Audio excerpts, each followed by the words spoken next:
Hello student, स्वागत है आप सभी का आपके अपने चैनल में। आज हम आपके साथ डिस्कस करने वाले हैं बीएस सेकेंड ईयर के एंशिएंट हिस्ट्री का जो प्राचीन इतिहास है आपके, इससे रिलेटेड मोस्ट इंपॉर्टेंट क्वेश्चंस जो कि रिपीटेडली आपसे एग्जाम में पूछे जाते हैं, उन क्वेश्चंस को आज हम आपके साथ डिस्कस करने वाले हैं। एग्जाम से पहले ये पेपर आप देख करके, ये वीडियो देख करके जरूर जाना, ये आपके लिए काफी हेल्पफुल होने वाला है। अगर आपने एंशिएंट हिस्ट्री ले रखी है बीए सेकेंड ईयर में तो ये आपके लिए बहुत इंपॉर्टेंट होने वाला है। ये आपका पेपर 1 का है।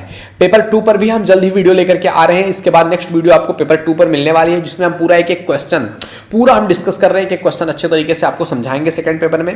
फर्स्ट पेपर बहुत सारे यूनिवर्सिटीज का मैंने देखा हुआ है ऑब्जेक्टिव टाइप होता है, तो बहुत जल्द मैं ऑब्जेक्टिव क्वेश्चंस भी आपके लिए लेकर के आऊंगा। अगर आपके सब्जेक्टिव हो रहे हैं तो ये वीडियो आपके लिए काफी इंपॉर्टेंट है। अगर आपके ऑब्जेक्टिव होंगे तो भी ये इंपॉर्टेंट, क्योंकि यहां से बहुत सारी चीजें आपको समझ में आएंगी जो कि आप कहीं ना कहीं आपके ऑब्जेक्टिव में हेल्प करने वाली है। तो वीडियो को अंत तक जरूर देखिएगा। पहली बार चैनल पे आए प्लीज विजिट द चैनल।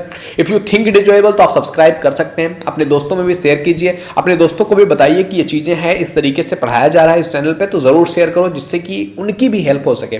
जितने ज्यादा लोगों तक हम पहुंच सकें उतना ही ज्यादा बेनिफिशियल होगा आपके लिए, हमारे लिए, सभी के लिए। ओके मेरे दोस्त, तो चलिए स्टार्ट करते हैं। ये आपके सामने रहा बीए द्वितीय वर्ष का सेकंड ईयर के प्राचीन इतिहास के पेपर 1 के टॉप 10 मोस्ट इंपॉर्टेंट क्वेश्चंस हम आपके लिए लेकर के आए हैं इसमें। तो इसमें सबसे पहले हम बात करने वाले हैं, देख सकते हैं ये 10 क्वेश्चंस आपके सामने दिख रहे हैं। इन 10 क्वेश्चंस के बारे में थोड़ा थोड़ा इस पर अपना राय रखेंगे हम लोग। जैसे कि आप पहला देख सकते हैं, आप देवपाल की उपलब्धियों की समीक्षा करना है। तो देवपाल जो था वो पाल वंश का बहुत ही कुशल शासक था, तो उसकी कई सारी उपलब्धियां हैं कि उसकी राजनीतिक उपलब्धि क्या है, उसकी शासन में उपलब्धि क्या है, उसकी नीतियों में उपलब्धि क्या है, उसका राज्य संबंधी उपलब्धि क्या है, उसका जनता के प्रति जो योगदान है वो कैसा है। मतलब कि देवपाल का शासन जो प्रणाली है उसकी उपलब्धि जो है कि शासक को उसने कैसे बेहतर बनाया, कैसे वो एक बड़ा शासक बनता है। क्योंकि कोई भी शासक हो ना, वो अगर बड़ा बना है तो उसने कुछ ना कुछ ऐसा किया है जिससे उसकी जनता खुश रही हो। क्योंकि जब उसकी जनता खुश रहेगी ना तो वो आगे अपनी जिंदगी बढ़ सकता है। अदरवाइज जब जनता विद्रोह करने लगती है या फिर जनता खुश नहीं रहती है तो कोई और आकर के आप पर शासन करना स्टार्ट कर देता है। तो इसमें जो भी आप देखोगे बहुत सारे क्वेश्चन होंगे जिसमें सेम चीजें आपको देखने को मिलेंगी। तो देवपाल की उपलब्धियों के बारे में आपको समीक्षा करनी है। एंड इसके बाद बात करते हैं दूसरा क्वेश्चन जो कह रहा है आपसे कि मौखरी कौन थे, या फिर आप ये क्वेश्चन को आपके पास अथवा ऑप्शन भी है, मौखरी या पाल। ये दो क्वेश्चन आपसे मैंने कई सारे पेपर में देखा हुआ है, इसी तरीके से आपसे पूछता है मौखरी या पाल। तो अगर आप जो भी चाहें, आप पाल वंश पर डिस्कस करना चाहते हैं पाल वंश के बारे में बताइए, मौखरी के बारे में बताना चाहते हैं तो मौखरी के बारे में बता सकते हैं। अगर हम थोड़ा सा बात करें कि ये मौखरी क्या है, तो डॉक्टर सत्यकेतु विद्या जो है अलंकार ने लिखा है कि ये जो मौखरी वंश है ये बहुत प्राचीन है, प्राचीन था। ये शुंग काल में भी इसकी सत्ता के प्रमाण मिलते हैं। इस वंश का जो मूल स्थान था ना वो मगध था। मौखरी राजा अपने वंश की उत्पत्ति महाभारत कालीन अश्वपति से मानते थे। वे काफी प्राचीन समय से मगध और राजपुताना के सामंत के रूप में प्रसिद्ध थे, और ऐसा प्रतीत होता है कि मगध में जो यह मौखरी शासन है ना, इसका अंत गुप्त वंश के राजा चंद्रगुप्त प्रथम ने किया हुआ था। यानी कि जो यह मौखरी शासन है ये चल रहा था मगध में, और मौखरी शासन का अंत जब गुप्त वंश, आपको पता ही होगा कब गुप्त वंश आया हुआ है, तो गुप्त वंश से भारत में आया चंद्रगुप्त वंश। चंद्रगुप्त जो प्रथम था वो आया और उसने इन मौखरी वंश को क्या किया, खत्म किया, और वहीं से गुप्त राज्य के रूप में जो है मगध उभरा।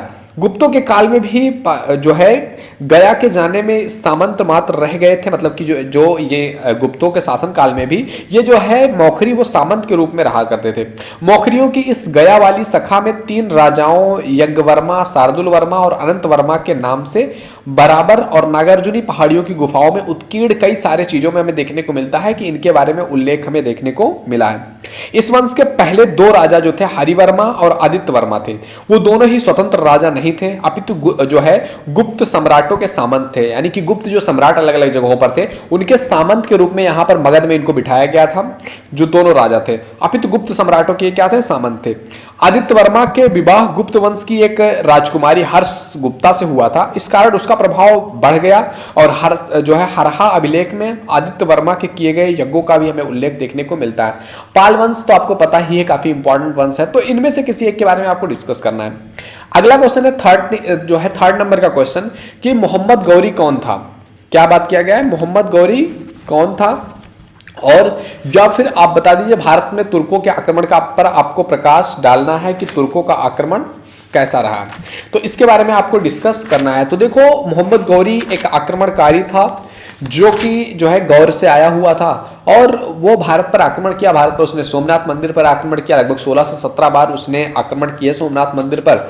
भारत में तुर्कों के आक्रमण पर प्रकाश क्या डालना है कि तुर्कों ने भारत पर आक्रमण किया, जिससे कि वो भारत से जो है चीजें जीत सकें और ले जाकर के अपने राज्य में खुशहाल तरीके से रह सके। तो कई बार भारत पर आक्रमण किया गया, एंड आखिरकार 1502 ईस्वी में जो बाबर ने आक्रमण किया, तो धीरे धीरे वहां से ज्यादा मात्रा में जो है एक मुगल शासन की स्थापना हुई।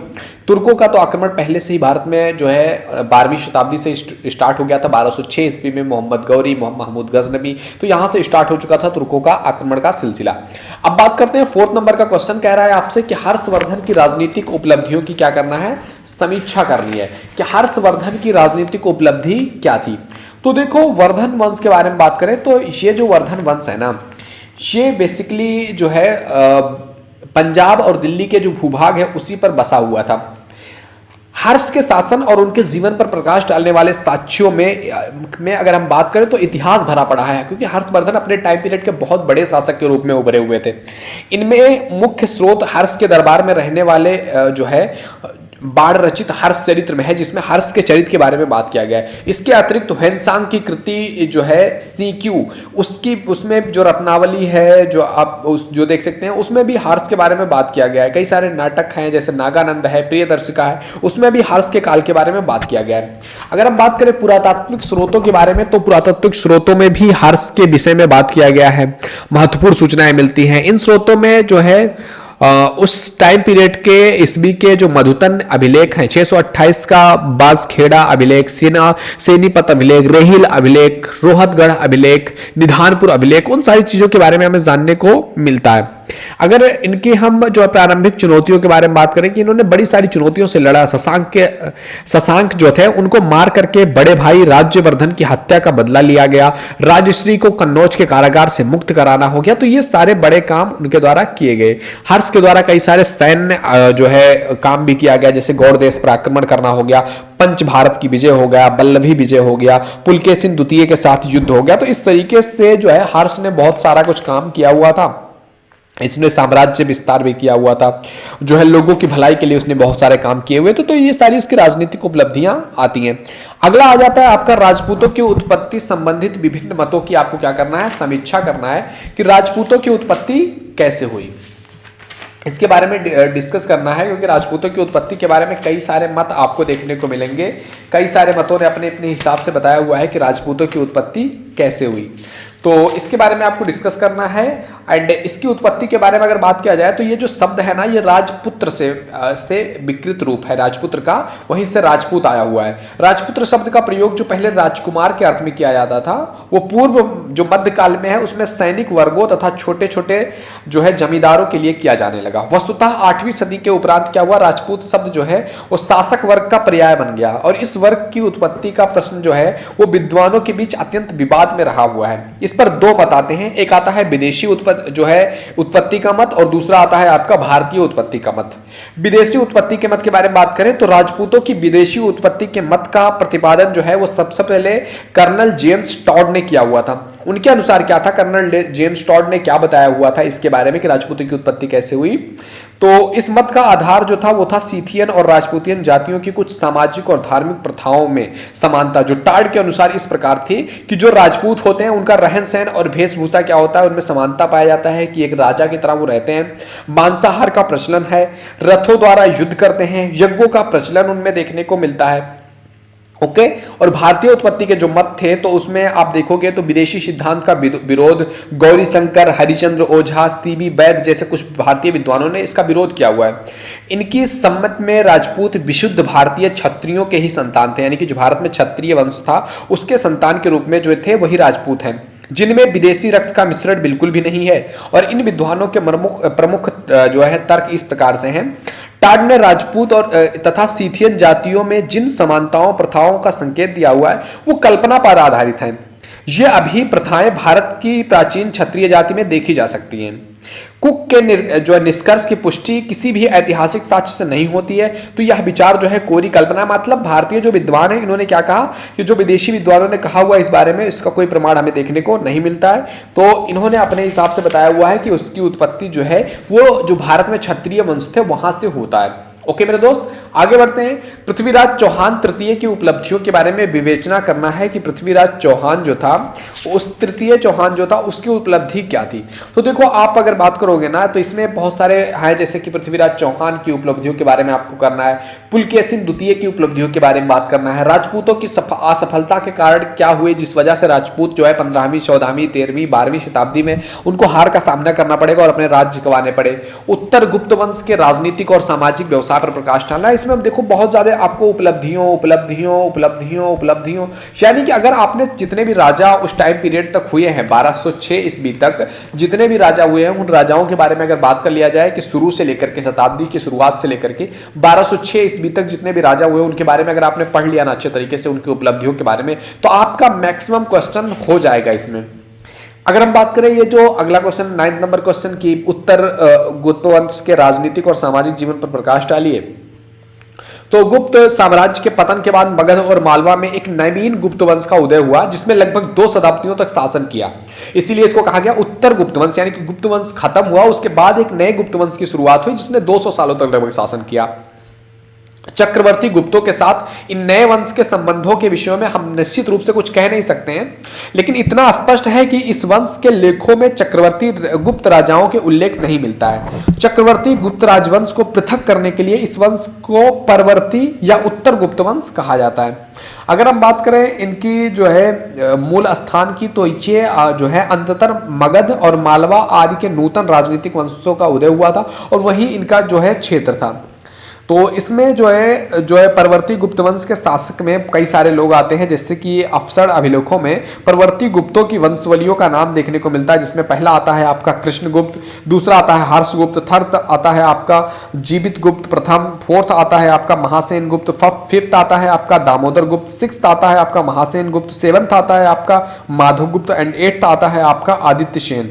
तो इस तरीके से गुप्तों की पूरी एक श्रृंखला रही है कि उत्तर गुप्त वंश में राजनीतिक प्रणाली पर किन्होंने शासन किया हुआ है।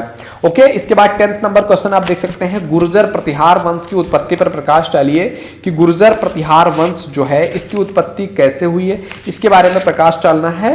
तो इसमें कई सारी चीजें आपको देखने को मिलेंगी गुर्जर प्रतिहार वंश के बारे में, कि विभिन्न राजपूत वंशों की उत्पत्ति के समान जो है गुर्जर, आपने सुना होगा, कई सारे लोग अपने बाइक के पीछे भी आपको लिखे हुए दिख जाएंगे गुर्जर। तो राजपूत वंशों की उत्पत्ति के समान गुर्जर प्रतिहार वंश की उत्पत्ति में भी कई सारे विवाद हैं कि वंश की उत्पत्ति कैसे हुई है। राजपूतों की उत्पत्ति के विदेशी मतों के समर्थन में विद्वानों ने उसे खजर जाति का संतान कहा है, जो कि हूणों के साथ भारत आई थी। इस मत का समर्थन सबसे पहले कैंपबेल और जैक्सन ने किया था और बाद में भंडारण तथा त्रिपाठी आदि भारतीय विद्वानों ने भी इसकी पुष्टि किया हुआ है। तो अगर गुर्जरों के बारे में बात किया जाए कि इनकी उत्पत्ति कैसे हो गई है, तो इस प्रकार की जो ये चीज़ें हैं, तो इसमें आप देखोगे कि सीबी वैद्य हो गए, दशरथ शर्मा हो गए, जीएस ओझा हो गए, अनेक विद्वानों ने गुर्जर प्रतिहार को भारतीय ही माना है कि ये भारतीय ही हैं। एम.के. मुंशी ने अनेक उदाहरणों से यह सिद्ध किया है कि गुर्जर शब्द जो है वो स्थानवाचक है, जातिवाचक नहीं। यानी कि गुर्जर जो शब्द होता है ना, वो स्थानवाचक है, जातिवाचक नहीं। गुर्जर शब्द का जो उल्लेख है वो 5वीं 6वीं शताब्दी में हमें देखने को मिलता है। गुर्जर प्रतिहारों में 8वीं शताब्दी से लेकर के 11वीं शताब्दी के प्रारंभ तक इन्होंने शासन किया हुआ था और ग्वालियर के क्षेत्र में इनका जो राजवंश था, इस वंश के शासक राम के भाई लक्ष्मण थे, जो उनके प्रतिहार द्वारपाल थे। उनका वंशज होने का दावा करते हैं कि गुर्जर जो है वो लक्ष्मण के वंशज आते हैं। तो इस तरीके से ये आपका गुर्जर प्रतिहार वंश की उत्पत्ति होती है। अगर इन पॉइंट्स पर आपको डिटेल वीडियो चाहिए तो आप मेरे चैनल पर विजिट कर सकते हैं एंड एंशिएंट हिस्ट्री की प्लेलिस्ट में जाकर के आपको इन सभी पर पूरा डिटेल वीडियो मिल जाएगा एक एक टॉपिक पर। ओके मेरे दोस्त, तो आई होप ये वीडियो तुम्हें पसंद आया होगा। वीडियो पसंद आए तो लाइक जरूर कीजिए। पहली बार चैनल पे आए please visit the channel. If you think it is valuable तो आप सब्सक्राइब भी कर सकते हैं। ओके मेरे दोस्त, तो मिलते हैं आपसे अगले वीडियो में। तब तक के लिए Jai Hind, Jai Bharat, thank you, bye bye.